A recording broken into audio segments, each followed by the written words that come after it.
آخرین موضوع ترانسفری ویکند فوتبالی ما البته چون هر وقت جالبند و شنیدنی. با عرض سلام به کل دوستان عزیز، برنامه امروز را ما از صحبت‌های سریرای اطراف تغییرات کادری تیم مردمی شروع می‌کنیم. از نو آغازیابی چمپیونات‌های فوتبال اروپایی یا به قول رستارت چمپیونات‌ها، هرچند که در وقت‌های بازاری ترانسفری هم راست آمده باشد، دسته‌های مختلف را از قسمت‌های شرق اروپایی مجبور نموده است که فکر پرقدرت‌کنی هیئت را در پیش گذارند. اسپارتاک مسکو هم چنین می‌کند. به قول نشریه برزیلی بالا ویپ، سرخ و سفیدای مسکوگی در تلاش خریداری دو حمایتگر کناری از چمپیونات برزیل میباشند. بالا ویپ با تکیه به معلومات ژورنالیست فلاویو داس اطلاع می‌دهد که زیر توجه سرخ سفیدا گوگا گومز 21 ساله از اتلتیکو مینیرو و یاگو پیکاچو 28 ساله از واسکو دا گاما افتاده‌اند. از روی بهاگذاری ترانسمارکت گوگا نرخنامه 1.6 میلیون داشته، پیکاچو باشد در بازار 1.7 میلیون یورو ارزش دارد. اسپارتاک مسکو باشد خود پس از 22 دور تینکوف چمپیونات روسیه در زینه هشتم قرار دارد که از زنیت پیشتاز 22 خال کمتر دارد. با امید برقرار کنی وضع فعلی و برگشت به موقع افراجام‌ها در جدول، تیم تدسکو را با هر واسطه ضرور است که در دورهای باقی‌مانده چمپیونات فقط خال بگیرد.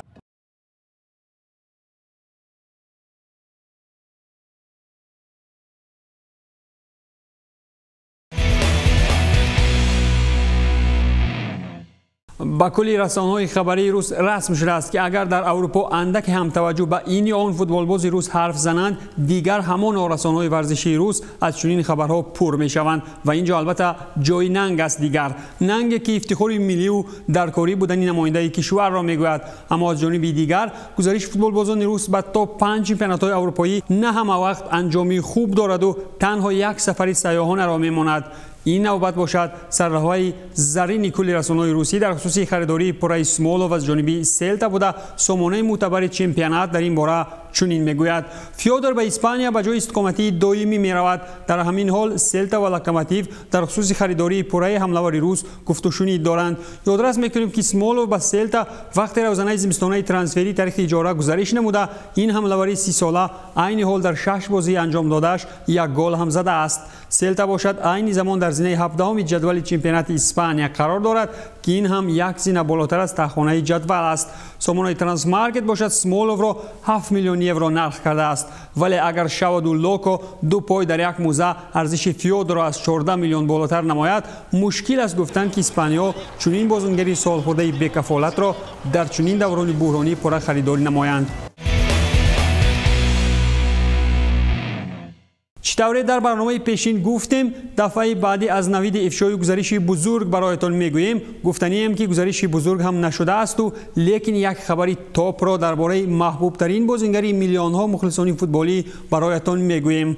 همین طریق به قول ژورنالیست مدیاست، رونالدو میتواند پس از انجام موسم جاری ترک یوونتوس کند. از طرف دیگر واقعا هم در سن سال 35 سالگی باید که به یگان سمت دیگر به پول کارکنی رفت، ولی به فکرم برای اولین فوتبالباز میلیاردر در تاریخ به این کار ضرورت نیست. خلاص ژورنالیست مدیاست پیترو بالسانو پروتا با تکیه به چند سرچشمه خبری خود در خصوص ترک یوونتوس نمودن رونالدو چنین میگوید: من تصدیق میکنم که پس از انجام موسم جاری راههای یووه و رونالدو از هم میتوانند جدا شوند. ما از آوازه‌های میگوییم که پورا اساسناک نشده‌اند، اما من در این باره کار خواهم کرد، گفته است پروتا. خود پرتغالی شهرتیار 35 ساله باشد در صف بیانکانرو از سال 2018 این جانب برآمد دارد. کریش به یووه و خاطر پیروزی در لیگ قهرمانان آمده بود و تا حال چنین دستاورد در صف گراندهای ایتالیایی برایش مشرف نشده است.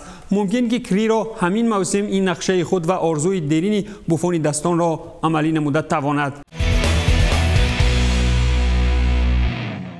زمانی که رسانه‌ها بسیار از توجه دستای تاپ چمپیونات‌های اروپایی نسبت آزمون ایرانی گفتند، سرمربی زنیت سرگئی سیماک را هم لازم آمد که در این باره اندیشه‌رانی کند و چطوری معلوم شد سرگئی باگدانویچ چنین آرزوی در اروپا بازی نمودن فوتبالبازش را طرفداری می‌کند. سیماک به طور روشن از اشتیاق دستای اروپایی نسبت سردار آزمون چنین گفته است: رشد کسبی این چیزی از همه مهم است و من همه وقت میفهمم اگر فوتبالباز خود رفتن بخواهد، اما به شرطی که پیشنهاد هر دوی جانب‌ها را قانع نماید. اگر چنین شود مرور ضرور است که برای عوض کنی آزمون آماده باشیم. اقتباس می‌آورد از قانون سیماک 44 ساله سامانه چمپیونات. نسبت آزمون 25 ساله باشد ناپولی، میلان و آرسنال انگلیسی توجه دارند. شهر پتربورگ را ترک نمودن سردار آزمون از یک جانب بر زینیت پیامدهای سنگینی می‌آورد، ولی برای آزمون این خود یک جیش به مرحله رشد است. دونی وان دی بک را در منچستر یونایتد چی انتظار است؟ محض با چنین سرلوحه نشریه اسپورتس رو ویدیو اطراف ترانسفر احتمالی دستپروری آیاکس را مطرح نموده است. طبق معلومات چندین رسانه‌های شناخته اروپایی، منچستر یونایتد پیشنهاد رسمی را به آیاکس نسبت ترانسفر دونی وان دی بک ارسال نموده است.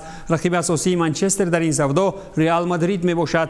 این حمایتگری 23 ساله اخیراً در 3 موسم اخیر یکی از بازیگران بهترین آیاکس شمرده شده. از روی معلومات اخیر منچستر آماده است که برای این حمایتگری صاحب استعداد 40 میلیون یورو پرداخت نماید. خلاص از انتظارهای وان دی بک و منفعتناکی این هلندی برای دیوان سرخ تنها نقطه‌های مهم را از زمره بازی قلعه پاسی تحت فشار، سرعتگیری عالی به نیمه میدان حریف و عملهای زیرکانه اگریسیوی در وقت پرسینگ میتوان درج نمود. با اشاره از مهارت وان دی بک میتوان گفت که آیاکس نیدرلندها در مسیر تاریخ جهان فوتبال را با ستاره‌های تابان‌ترین تامین کرده و پس از تنفس‌های نچندان طولانی چند موسم اخیر باز هم غنچه‌های نوشکفت آیاکس را ابردست‌ها به قول قپ میزنند. با یادتان باشد چند موسم قبل تیم موناکو با فروش زیاد فوتبالبازان خویش مبلغ‌های زیادی هم کار کرده بود، ولی خود عین حال در تخم‌های جدول لیگ یکم راه نجات می‌جوید. دوستان عزیز، این بود فرجام 53مین نشر برنامه ترانسفری ما. تا برنامه‌های دیگر تنصت و پیروز باشید. خیر.